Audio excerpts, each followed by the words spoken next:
Hi everyone, and welcome back to Decisive Squirrel Homestead after a long hiatus. It is the end of September. I think it's the 27th. It's a Tuesday at the end of September. And we are finally really getting into fall, I think. We had a little snap of cooler weather around here. We call that false fall. It rarely lasts. Heated up again. We had some more triple digits, and now we have finally really cooled down, I think, and I think it's here to stay this time. It got down into the low 60s last night. It was really nice. This morning was 65. Right now it's about 11 o'clock in the morning and it's only about 80 degrees, which is great for us. We are finally getting into cooler weather, and it is finally time to start doing a fall winter garden. So let's take a look at what we're starting with, and then we'll get going on planting our fall food. Okay, starting out here, first of all, this was our corn patch in the summer, and we decided to make it a bean patch for the second summer, early fall. The thought process behind that was this soil is not very good, and so we thought planting beans here would be a good thing to do.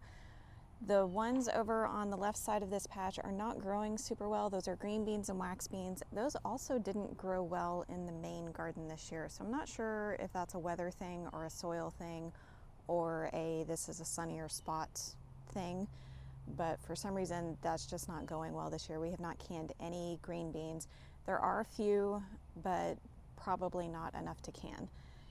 In the middle here, we have squash and zucchini that are doing pretty well. I've actually come out and picked off squash vine borer eggs on these plants to some extent. I haven't gotten all of them. They've still been attacked, but I kept some of them off. We've gotten some squash, and we were just looking for some fresh eating from these. We've already freeze-dried squash from earlier in the year, so that is going as expected. And then over here on the side are lima beans, which we've never grown before, but they are super happy over here.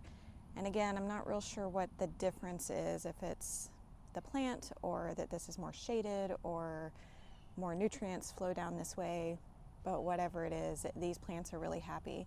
And we do have baby lima beans that have started to set fruit here. So we should be getting those, and I think we're gonna have enough to can because this is a lot of plants and they have a lot of little baby lima bean pods on them, so that is exciting. Out here in the main part of the garden, things are kind of a mess. It's end of the season. It's how we expected things to be. Our hugelkultur bed here has just been sitting. All of those loofah vines have died back. I haven't pulled out the dead vines yet. Our compost has been settling down. This empty section right here is what's just been sitting and curing for a while, so that's settled down a whole lot. Then we have our other one that's a little bit younger, and then the pile that we're adding to right now. So that is going well. So over here in the main part of the garden, now that we have cooler weather and we've finally gotten some rain, the grass has gone crazy and completely taken over and is a mess that we need to deal with again. So I had completely weeded these berry vines over here on the right hand side, and you can see they've been completely overgrown with grass again. So I need to get in there, pull all of that, and then do a really thick layer of mulch over here to try to keep that in check for a little bit longer. Our purple whole peas here, this is a second crop that I planted, and I haven't picked any of these actually. I decided I was just gonna let them dry on the vine and collect the dry peas. So that's going well. I think I'm gonna pick those this weekend, maybe next weekend, sometime soon. I'm gonna pull those plants out. We'll just see when I get to the point where I need the space, and then I'll pull those plants. Our pumpkin vines are going about the way pumpkin vines have gone all year. So they got attacked by squash vine borers, as did everything else. And I was about ready to pull the vines because you can probably see down there towards the end, they're completely dead, definitely not happy. But over on this side, they're fairly happy vines. They're not in great shape, but they're in a lot better shape than the beginning of the vine. And I realized that was because the pumpkin plant has come through and put down extra roots along the vine. So I found all of these really thick roots that had been put down basically everywhere there's a leaf node, there's a new root. There's a really huge one right there. So it makes sense, but I've never noticed it happen before. So the pumpkin vine has worked its way around the squash vine borers, and we actually have a couple of pumpkins for the first time this year. So I've planted tons of pumpkins and gotten nothing from them. But finally, as we are getting into October, there's a good sized pumpkin that's actually growing well. And I have another one down here that's kind of hanging on our tomato arch here. So this is a good sized pumpkin. These are kind of like the princess pumpkins you see in the store. They're I forget what they're called, but they're flat, silverish pumpkins, not typical round orange pumpkins. So we might actually get some pumpkin after all, which is kind of exciting. Basil bushes everywhere that are starting to go to seed. Bees are happy with those, but they're not going to stay for too much longer. We'll be pulling those out. Down here on this arch are the same tomato plants that I planted at the beginning of summer. And I've never tried to get, well, actually at the beginning of spring, and I've never tried to get tomatoes to grow through the summer before. I've always pulled them and planted again in the fall if I was going to plant more. And so I left these here. You can see the bottoms are very dead and in not great shape. Lots of dead leaves and branches. But the tops of them are putting out new growth and new flowers. And I haven't checked lately to see if they're actually growing fruit. But I was just going to give these a little bit longer because I have other things growing here anyway, and see if they put out anything. But I don't think that's going to work out very well. So I think in the future we will continue to pull tomato plants at the beginning of the summer. I left these because we didn't really get a ton of tomatoes this year. So I canned a little bit of a roasted veggie sauce that we used as a soup base, and that was it. I didn't can any crushed tomatoes or anything like that. But we had so many tomatoes last year that we're just now getting to the end of our tomato products that we canned last year. So that worked out. We'll get through the winter and then we'll plant more next year. Over here was our peppers. We pulled all of those. That was really kind of strange. They started to taste like oil to me, like motor oil. Something went really wrong with them towards the end. And the only thing I could find was that was maybe from lack of water, but they're on a drip line, so they didn't have a lack of water. So I'm not sure what happened with that, but we pulled the plants. This tomato bush, we did not plant, it's just growing on its own. And same thing with this whole like hedge of tomatoes over here.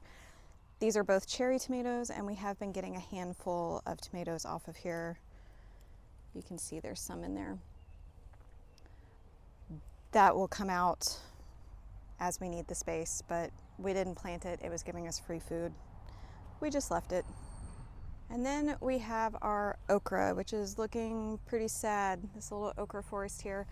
This first plant that has this huge trunk, I'm gonna leave and see what happens. It's still actually putting out new pods, but I haven't been harvesting any because we have a ton of okra. We've already put away a whole lot in the freezer. So even though it's looking pretty rough, and you can see a lot of these pods are drying up to go to seed, and it's not putting out as many leaves, there's also new flowers and pods showing up on this plant. We don't even freeze some years, so this plant might make it, and it's got such a good sturdy base going there that I'm just going to see what happens because I'm curious. The rest of these okra plants are not doing quite as well, and I will probably pull all of them. And obviously I need to pull a lot of the grass out that's in here. We do have weed barrier under there, you just can't see it right now, so it'll be pretty easy to pull that grass back. We had strawberries in there, but the strawberries aren't doing that great. And we've tried strawberries for a long time. We always get some, but we never get huge amounts that we can like can with. So I think we might be giving up on strawberries. We have invested a lot in fruit trees, and I think we will be putting more of our energy into that and berry vines and leaving the strawberries alone for a while. So the next thing we need to do is start getting things in the ground for fall. And we've kind of been putting this off because we weren't sure what we needed to do with the soil. So when we moved in, we had the soil tested and it was really bad. It needed lots and lots of help. So our first planting season 2 years ago, we actually tilled this entire patch here, and we added some fertilizer, we added a whole lot of compost, we mixed that all in. We planted for a year, and then last fall, so a year ago, we put in this weed barrier, and it's just been there. And so now it's been a while, and we were thinking we probably needed to maybe pull that back and mix in some amendments and just to improve things further.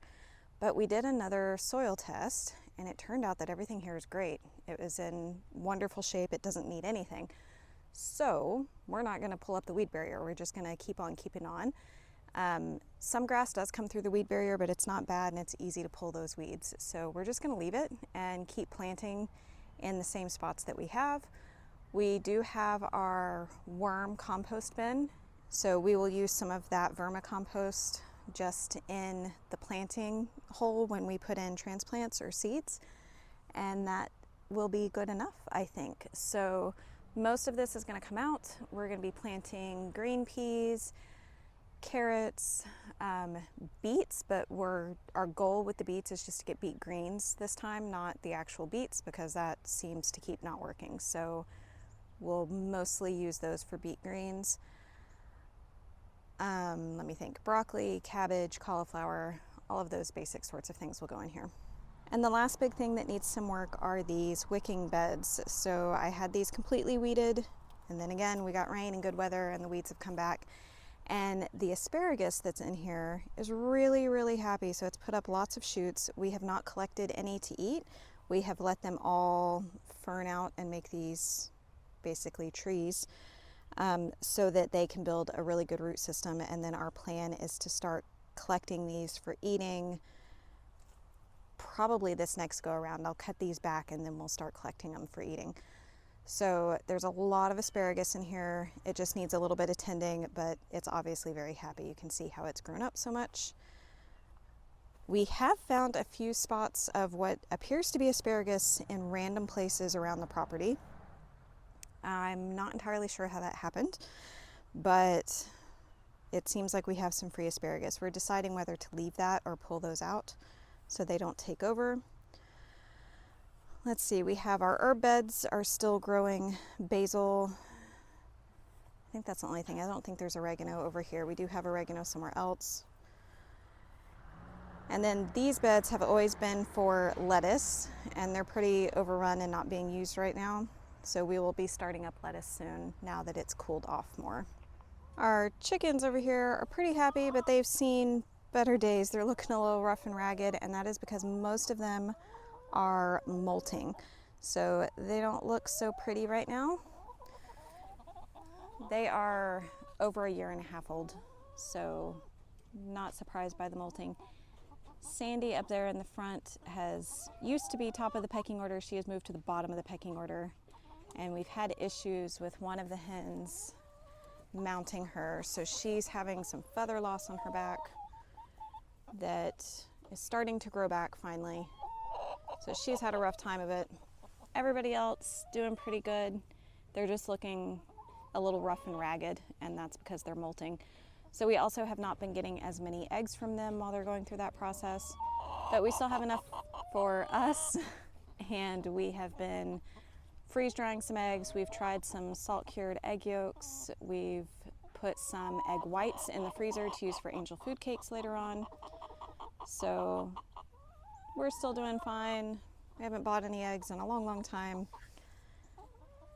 And overall, they're pretty happy. They would like to move. They've been in this spot for a few days. They're ready to go somewhere where there's fresh grass. They would like me to bring them more food, but they've already been fed today, so that's not going to happen. But they are going to move probably tonight or tomorrow because they've eaten all their grass that's in there. So it's time to move on to literal greener pastures. And last up, we have our seedlings over here that I've started. I haven't had a lot of luck with starting broccoli seedlings in the past, but these look like they're doing pretty good. Okay, some of these are cabbage and some are broccoli, but everybody's taken off and doing pretty good. So hopefully these will make it into the ground. If they don't, we have a kind of like a farmer's co-op here in town, and we'll go buy seedlings from there. But I think we're in a good place right now. Broccoli and cabbage and all of that really doesn't go in for a couple more weeks, so these have some more time to grow, and they're looking like they're doing a good job so far. So those are where we're at now, since we haven't updated in a while, and also our plans for the coming weeks. We usually try to get everything in the ground and ready to go by about mid-October. So the next couple of weeks we'll be a little bit busy doing that, and then everything will just be sitting and growing for a while. And we tend to harvest most of that stuff in like December. Our first frost date is, I think they've made it December 2nd now. So that's as early as we're going to get a freeze, if we get a freeze at all. There's plenty of years that we never freeze. So that is what is coming up on our homestead. I hope things are going well where you are, and that your weather's a little bit more mild than ours has been this year. It's definitely been a record-breaking summer, and we are looking forward to cooler weather and cooler weather crops. Hope y'all are having a great day. We'll see y'all later. Bye.